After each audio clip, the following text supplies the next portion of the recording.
biyyatana yoo jiraatte gonkumaa gibiran kafaltu mana barumsatii fi mana haakimaatiif tumunii takka namni si gaafatu hin jiru. Qulqullinni sirna wallaansaa kan biyyatana keessatti argamu biyyoota gurguddoo addunyaa tanarra jiran takkallee keessatti hin agartu. Biyyatanatti namni mana jaarratuu barbaade diizaayina barbaade qabateetuma gara biiroo mootummaa dhufuu qofaatu isarraa eegama. Mootummaan osoo tumunii cabtuu isan gaafanne mana isaa xumuree fi kootu itti gali jaan. Namni tokko yoo fedhii barumsa barachuu qabaate hanga fedhe barachuu danda'a. Waan isa barbaachisu hunda mootummaatu godhaaf. Nyaanni keessattuu ruuza mootummaan kadhateeti lammii isaatiif hanga hulaa mana isaanitti geessaaf. Maali biyyiti tun lafuma tanarra moo jannata keessa akka jettan shakkii takkallee hin qabu.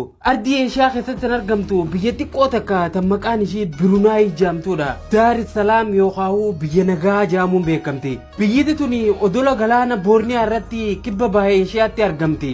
Galaana biyya Chaayinaa fi Maaleeshiyaatiin marfamtee jidduutti argamti. Baay'inni uummata ishii gara 430. Biyyiti addunyaa waa'ee ishii hin dubbanne tun addunyaa tanarraa qabeenyaan sadarkaa ajaa'ibaa irra jirti yoonis hin jee naamanta.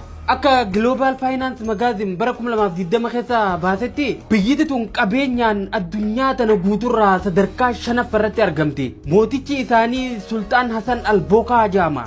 Isaa umriin isaa waggaa 21ti abbaa isarraa aangoo dhaale. Waggaa 50f mormii takka malee biyyattii bulchaa ture ammallee bulchaa jira.